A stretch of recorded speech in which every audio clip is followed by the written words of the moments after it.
Bismillahirrahmanirrahim. Assalamualaikum warahmatullahi wabarakatuh. A'udzu billahi minasy syaithanir rajim. Bismillahirrahmanirrahim. Ya ayyuhalladzina amanu la tas'alu an asya'a in tubdalakum tasu'kum wa in tas'alu anha hina yunazzalul qur'anu tubdalakum afallahu anha wallahu ghafurun halim. Sadaqallahul azim. Kita sekali lagi bertemu dalam kelas takmir bagi bulan ini. InsyaAllah kita akan sama-sama bincangkan surah Al-Ma'idah ayat 101. Allah Subhanahu wa taala berfirman, ya ayyuhalladzina amanu, wahai orang-orang yang beriman. Seperti mana yang telah kita bincangkan pada kelas-kelas sebelum ni, apabila dikatakan ataupun diseru ya ayyuhalladzina amanu, maka hendaklah kita beri perhatian, kerana tidak ada yang akan datang setelah ya ayyuhalladzina amanu melainkan dua perkara, sama ada arahan untuk kita laksanakan ataupun tegahan yang perlu kita tinggalkan. Di dalam ayat ini 101 surah Al-Ma'idah, Allah berfirman, ya ayyuhalladzina amanu la tas'alu an asya' in tubdalakum tasu'kum. Janganlah kalian bertanya mengenai sesuatu yang sekiranya diberi penjelasan akan menyebabkan keburukan bagi kalian, akan menyusahkan kalian, akan membebankan kalian.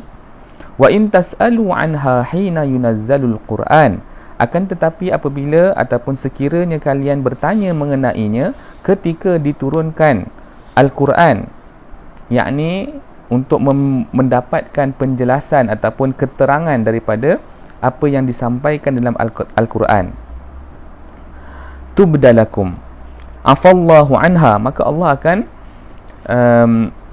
memberi keampunan terhadapnya. Wallahu ghafurun halim, dan Allah SWT maha pengampun lagi maha halim, lembut ataupun penyabar. Ayat ini Allah Subhanahu wa taala berikan kepada orang-orang beriman satu kaedah ataupun satu cara ataupun satu adab supaya orang-orang yang beriman mengetahui batasan-batasannya. Kita sebagai orang yang beriman diperintahkan untuk menuntut ilmu, untuk mengetahui hal-hal yang tidak kita ketahui, tetapi ada adabnya. Kerana apa? Kerana berlaku pada zaman Rasulullah sallallahu alaihi wasallam di kalangan orang-orang yang bertanya bukan untuk mempelajari. Ada yang bertanya untuk memperolok-olok, ada yang bertanya untuk menguji Rasulullah sallallahu alaihi wasallam, dan ada yang bertanya dengan tujuan-tujuan yang tidak ikhlas, tidak tulus. Allah Subhanahu wa taala memberi amaran, orang-orang yang beriman jangan mempersoalkan soalan-soalan yang akan sekiranya diberikan perincian akan menyusahkan kalian.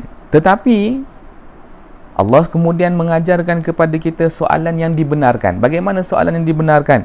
Soalan yang dibenarkan adalah apabila Al-Quran diturunkan, diberitahu secara wahyu kepada Rasulullah sallallahu alaihi wasallam, dan kita mahu mempelajari, mendapatkan keterangan dari wahyu tersebut, maka tidak menjadi masalah untuk kita bertanya. Ini merupakan pendidikan yang besar, yang mustahak untuk kita sama-sama ketahui. Pernah berlaku di zaman Rasulullah sallallahu alaihi wasallam banyak perkara, banyak peristiwa di mana mereka bertanya mengenai siapa bapa mereka, di mana unta mereka, soalan-soalan yang sifatnya menguji dan sifatnya mengolok-olok baginda sallallahu alaihi wasallam, dan kita ditegah daripada melakukan hal yang sedemikian. Kata Imam Ibn Kathir, la tasta'nifus su'ala anha, jangan banyak bertanya mengenai hal-hal yang tidak diperlukan. Fala'allahu qad yanzilu bisababi su'alikum tashdid atau tadyiq. Kerana boleh jadi ditakutkan kalau diturunkan sesuatu arahan ataupun syariat disebabkan soalan kalian tashdid, sesuatu yang berat, satu yang ataupun tadyiq, satu yang sempit. Maksudnya asalnya perkara itu tidak berat, tetapi disebabkan soalan yang dilontarkan maka ia menjadi berat.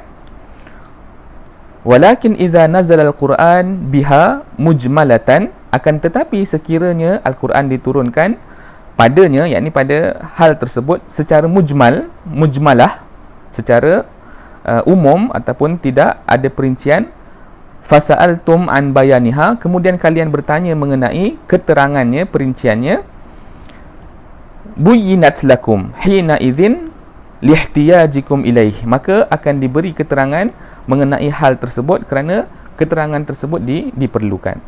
Bahkan ada sahabat yang datang bertemu dengan Rasulullah sallallahu alaihi wasallam bila mana baginda sallallahu alaihi wasallam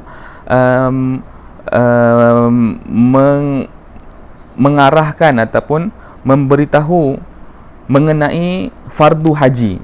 Rasulullah sallallahu alaihi wasallam bersabda di dalam sebuah khutbah, ya ayyuhan nas qad faradallahu alaikumul hajja fahajju. Wahai manusia, Allah Subhanahu wa taala telah memfardukan ke atas kalian syariat haji, maka berhajilah ataupun pergilah menunaikan haji. Kemudian datang seorang pemuda kepada Rasulullah sallallahu alaihi wasallam dan berkata, akullu amin ya Rasulullah, adakah setiap tahun wahai Rasulullah, wahai utusan Allah? Fasakat, maka baginda sallallahu alaihi wasallam diam, sehinggalah pemuda itu bertanya soalan yang sama sebanyak 3 kali. Maka baginda sallallahu alaihi wasallam menjawab, faqala Rasulullah sallallahu alaihi wasallam, law qultu na'am fawajabat, kalaulah seandainya aku mengatakan ya, maka ia akan menjadi kewajipan.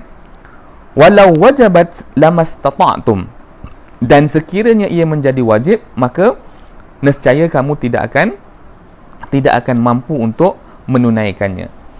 Maka pengajaran yang boleh kita ambil daripada ayat yang mulia ini, ayat surah Al-Ma'idah 101, iaitu kita bertanya soalan-soalan yang menambahkan keimanan kita, yang memudahkan urusan kita, yang bukan menjadi masalah, yang bukan menjadi penyebab kepada masalah yang akan berlaku kepada kita. Ini satu adab, satu tunjuk ajar yang Allah Subhanahu wa taala ajarkan kepada kita. Ya ayyuhalladzina amanu la tas'alu an asya in tubdalakum tasukum wa in tas'alu anha hina yunazzalul Quran tubdalakum afallahu anha wallahu ghafurun halim. Semoga bermanfaat. Aqulu qawli hadza wa astaghfirullah li wa lakum. Wassalamualaikum warahmatullahi wabarakatuh.